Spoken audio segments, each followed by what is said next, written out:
துறந்து உள்ளே பாரு மனமே உந்தன் இதயம் துறந்துள்ளே பாரு மனமே. Thank you very much. Yes, listen. We're on location in Philadelphia, and we're with Guru Bawa at the Bawa Muhaiyudeen Fellowship here in the middle of a warm summer day. And Bawa is sitting on his bed, surrounded by some of his dear spiritual children. Bawa Muhaiyudeen came to this country. Dr. Markar was just about 10 years ago, was it? 1971. And he's, for 10 years now, almost 10 years, he's been pouring forth wisdom. And he teaches spontaneously, and many of his wisdom teachings are in song, such as the song he just sang. And they're never repeated. There seems to be an endless fount and resource of wisdom coming through this man who originally was found in Ceylon. He sort of emerged out of the jungles of Ceylon and began teaching the local villagers in the very early part of this century.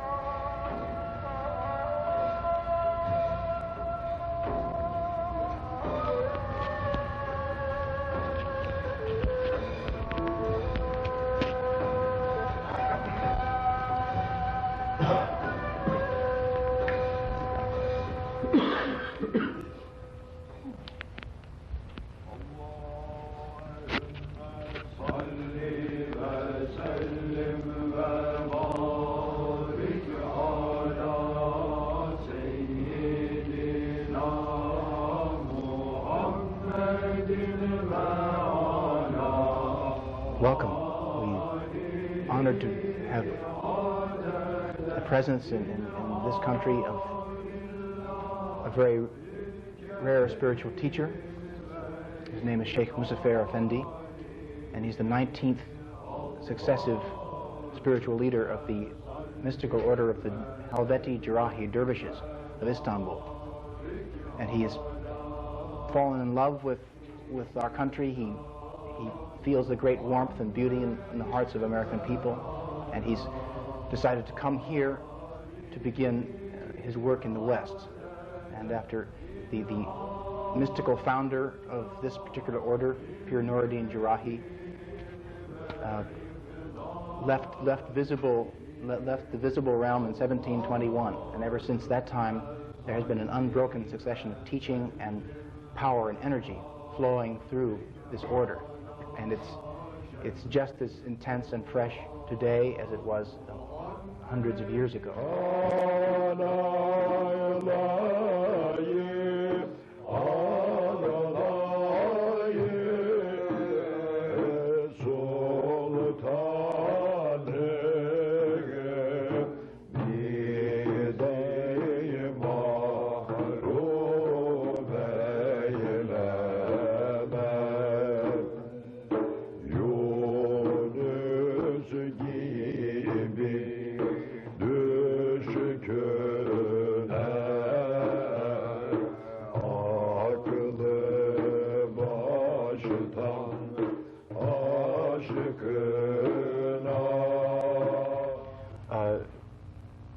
Can you explain to Effendi that if he would pray for us to have that purity of action and that love that will put out the fires of hell, whether they're here or hereafter? Bu cehennemin ateşini söndürecek olan aşkına bizler için, dinleyenler için ve insaniyet için bir dua buyurur musunuz? Dua edelim. Kaç dakika? How many minutes do we have so that we'll just go out this way, and you'll translate as he goes along. Böyle çıkacağız diyor şeyde. Yani böyle bitecek diyor. Az var.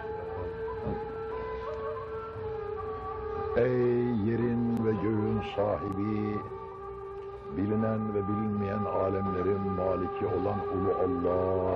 O Allah Most High, the owner of the worlds and of the heavens, those known and those unknown. Biz senin kullarınız, Bab-ı rahmetine geldik, boyun büktük, el açtık. We are your servants, we came to your door, we bowed our heads, we knock at your door, we have opened our hands to take from you. Sen kapana gelen, sana yalvaran, sana...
De una orden mística islámica establecida aquí en Nueva York.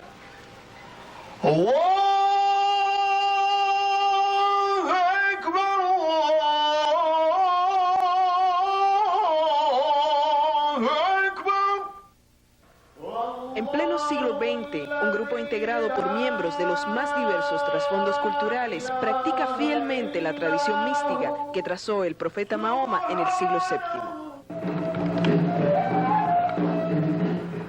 Estamos presenciando a uno de sus discípulos norteamericanos. La aspiración de los devotos, dice, es trascender barreras nacionales y raciales para amarse y entenderse entre sí.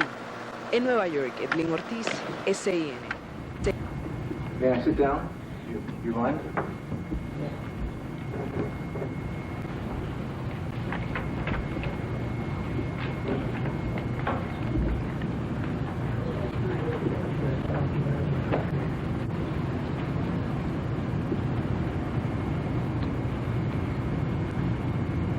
My Grand Sheikh taught me that whenever you smell a rose, you say a salawat. An old tradition. Even if the smell is very faint. Salawat. Allahumma salli ala Sayyidina Muhammad. My noble messenger, please offer humanity these potent spiritual instructions. My friends, have you thought deeply about your existence?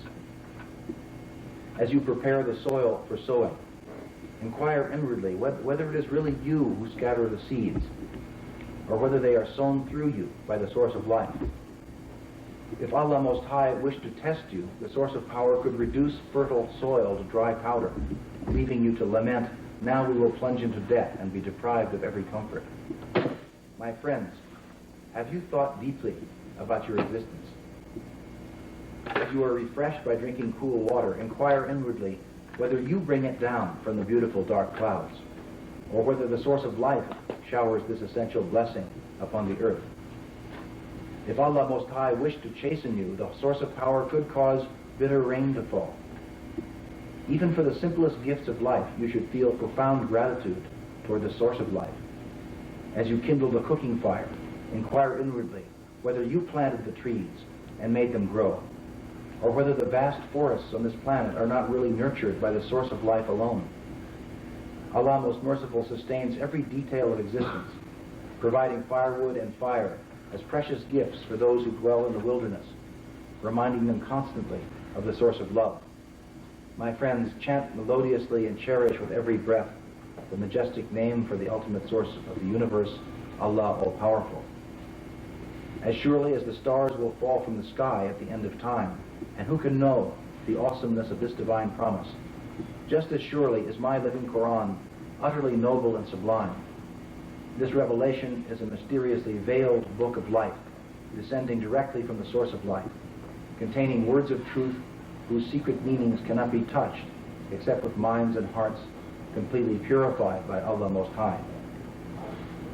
There are some qualifications, naturally, for understanding an ultimate text of revelation. And the qualifications are a kind of purity of mind and heart, which I feel in every single person in this room without exception. It's not some sort of rare purity that you have to be, some sort of perfect human being in order to understand this. We don't have enough appreciation of our own humanity and the humanity of other people. There is a tremendous amount of purity, sincerity, longing for truth and love for truth in human beings. Even in human beings who are in trouble in their lives, who may be addicted, who may be emotionally disturbed, who may be terribly selfish, or all these qualities, things that we all have struggled with. Even under those circumstances, if you're able to see, you can see there's a sort of core of purity in the human being. So with that purity, we approach the text. Whatever simple. We got Nura's Sufi song. You sit with me so you'd be more comfortable, or stand.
Sufi poem, and it was sung by a 7-year-old person who just had her 7th birthday. And I can't resist offering an interpretation of the dream of this song. That the window that we're looking out is the window of our intuitive soul, our longing. And we're looking into the night. We're looking into a Arabian night, which is the time where spiritual experiences are most common. One prays late at night for a divine opening, because the ordinary world is kind of asleep. The conventions and the ordinary responsibilities are asleep. And on the river which runs to the ocean, which is the path, the ocean is the divine reality, and the river is the path that flows there. It's a kind of, if we can get on that path, there's a kind of effortlessness, that we're carried by the current into the divine reality. She's seeing these barges, which are the saints and sages of the culture. He said, "Are your holds filled with treasure?" Indeed, they are. They're filled with all sorts of spiritual riches. And do you fight with pirates, brave and bold? Indeed, they do, because the saints and sages of the culture are the ones that fight with the negativity of that culture, whatever form it might take. In every generation, it takes different forms. It's not necessarily a military battle. It's not necessarily an external battle. It's an inner battle, a greater, what Islam is called the greater jihad. And finally the lights, the barges are lit by these lights, and this is the light of submission to the one God, and so that these flickering lights that are calling us are beautifully expressed in this poem, in this Sufi poem, that we should become the barges, for our generation, so that young people can look out of their windows and see us and be attracted to join us in that adventure. Refreshments.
Efendi, that Yusuf had a dream, the son of Yaqub. We were together, he and I were together in the waking life. We were together in the mountains, and he had the following dream. That he was given a quite a thick book, and it was the permissions of the various tarikats. And just as he was opening it to read, someone came and gave him a much bigger book, and it was the permission of the Jerrahis. Onu açarken ve okumaya başlarken birisi daha böyle kalın bir kitap vermiş ve o sadece Cerrahiye'nin virdine haviymiş. And he was very excited. He wanted to open it up and read about it. He just started, and I came and I woke him up for the morning prayer. Onu açmış heyecandan okumak için ve ben geldim ve sabah namazına kaldırdım ve uyandı. Bu nedir tabiri? Ne anlıyor o? So, how would you interpret a dream like that first? Well, first of all, that the Jerrahis have more permissions than all the other tarikats. Demek ki Cerrahilerin diğer tarikatlardan daha fazla müsaadesi var. Değil. O adam cerrahiliğe bağlanmış. Kendi virdiyle meşgul olması tembih ediliyor. Başka şeylerden meşgul olma diyorlar. Senin bildiğin sana kafi diyorlar. With your own tarikat and what you have received suffices for you. Don't get mixed up in any other thing. Bak İhsan Efendi hocam. Nur Muhammed, Nur Muhammed, Nur Muhammed illallah. Nur al-Nur, Nur al-Nur, al-Qur'ani Muhammed. For your soul I cried, I created my creation. From heart of I cried, completed your religion. I placed a royal seal. Prophecy, Nureddin Jerrahi is acting for me.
Give an example from Islam, which is considered to be one of the, by people who don't know, one of the most patriarchal traditions, and it is definitely involved. The Islamic countries do have a tremendous dose of patriarchal flavor of the.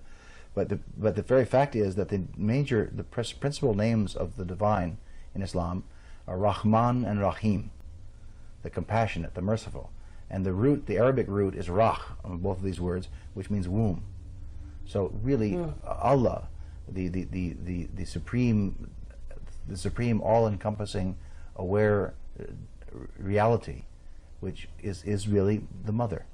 So that right in Islam itself, you find the traces of the evidence of the fact that it's really mother wisdom which is prevailing in this form, in this mode. Hello everybody. Assalamu alaikum everyone.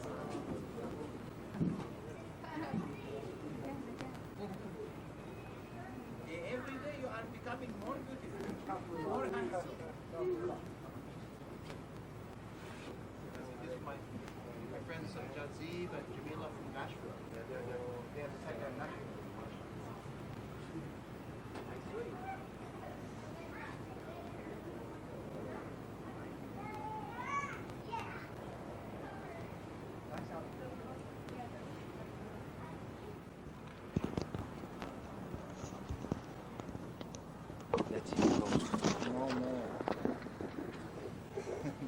The human being is the bearer of the divine essence, or you might say the embodiment of the divine essence. So that this is the highest spiritual secret. That's what our brother Shamsuddin meant. Well, there have to be another element there.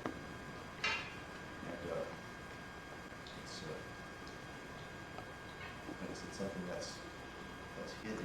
It's a hidden teaching. It's not easily discovered in any of the traditions. It's pretty awesome. It's very awesome. That right now we are the divine essence, which is celebrating itself.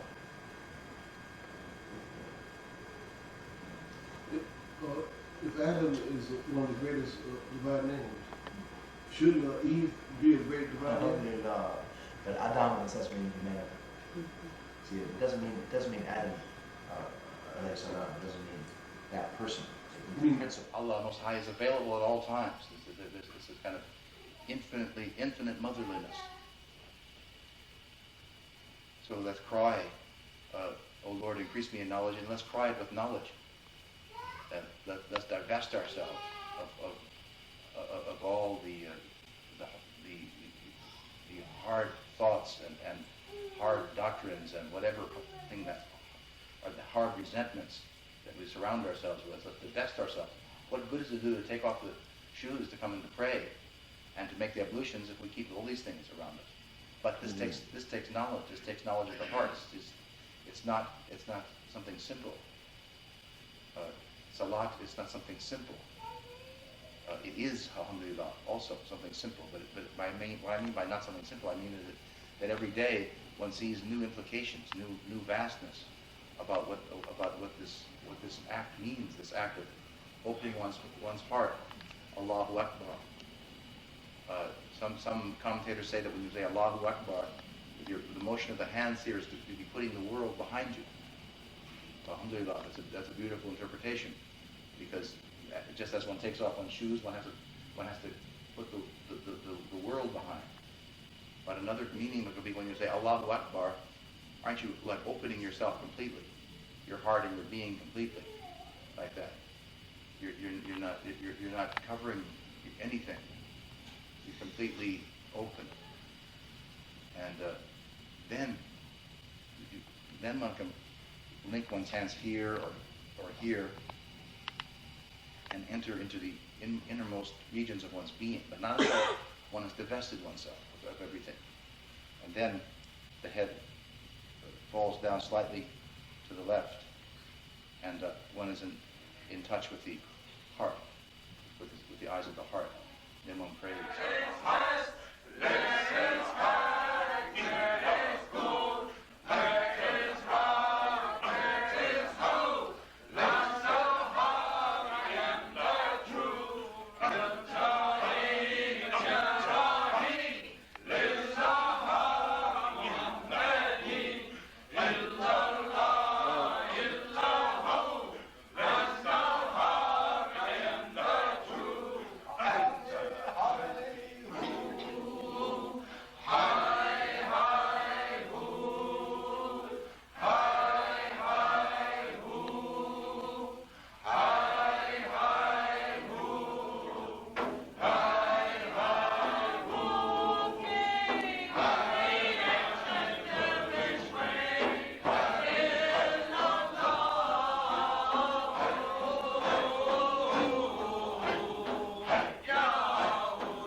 great surprise.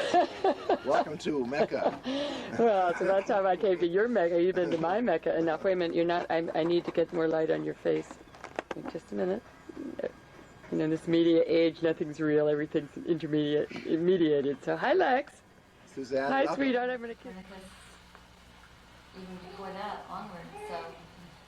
But I still feel that Buddha's discoveries were, and Christ's discoveries were propelling a much better method of changing the matter. How about you? I still can't compare Copernicus and Buddha. I'm sorry.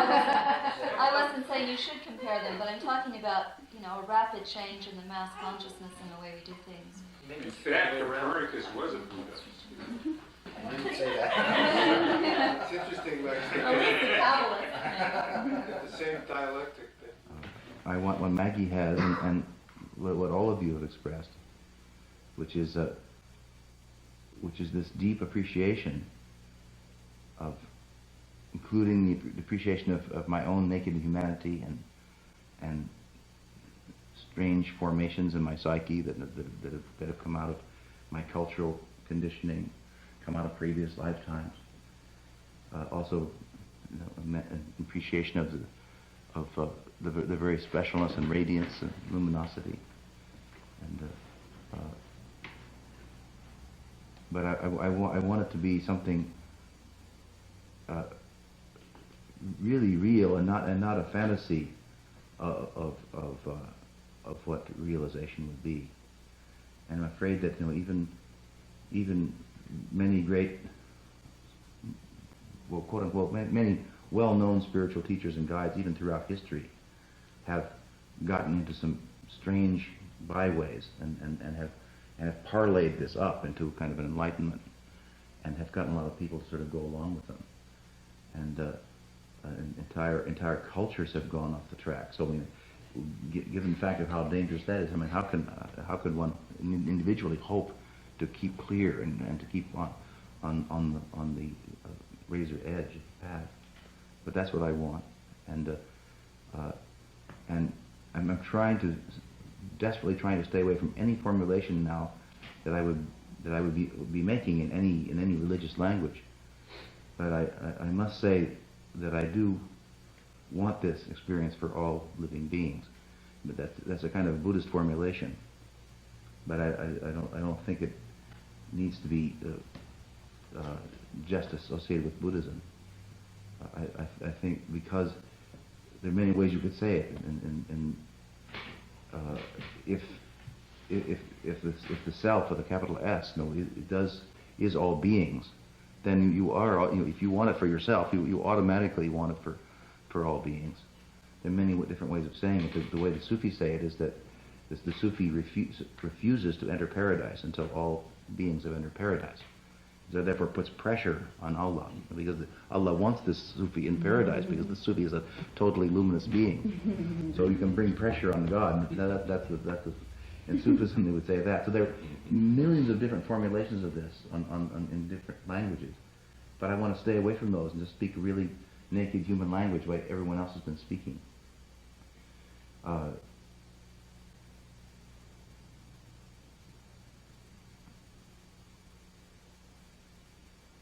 And I don't want to be lost in the persona of a spiritual teacher or a spiritual guide, or I don't want to be lost in the persona of some advanced being or an old soul. I don't want to consider that I have any special privilege by being a male gender, or being in a Caucasian body, or having had tremendous training and education, by having a lot of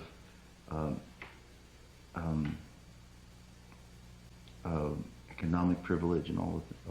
I don't want to be caught in those personas. And if I was in South Central LA, I would hope I would be saying, I don't want to be caught in a persona of being like a downtrodden, member of the black community, whose mother was addicted and he was born addicted. I don't want to be caught in any persona. But I really want to be nakedly who I am as well, because I don't want to get caught in the place saying I'm free from all personas.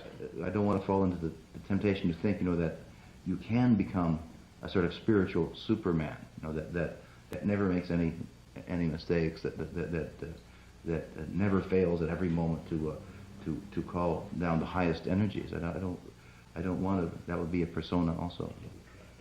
So, but I don't want to fall into the trap that there's nothing but traps everywhere. And that this is kind of a gloomy place, and that whoever designed all this was just done in traps. So that's all I can think of right now.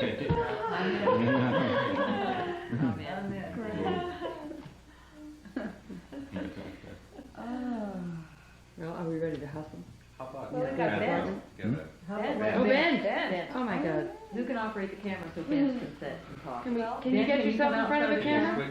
Can you just put it on me, and you come around in front and just roll it. No, just take it down. Just take it down.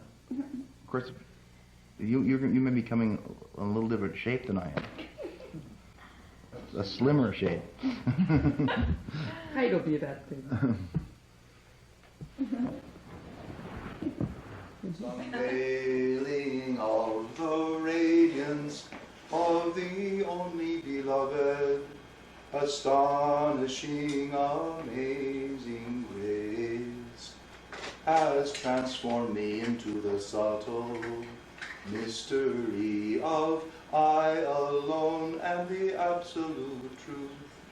Nothing can now ever be concealed.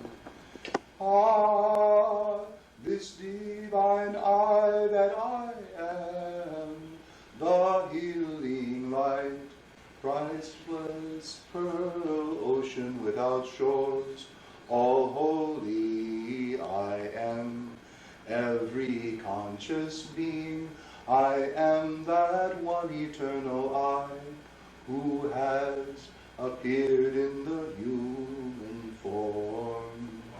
My secret radiance envelops all the dimensions of this vast divine creation that has passed away in truth. My secret radiance envelops all the dimensions of this vast divine creation that has passed away in truth. Ah, this divine I that I am, the healing light, priceless pearl ocean without shores, all holy I am, every conscious being, I am that one eternal I, who has appeared in the human form.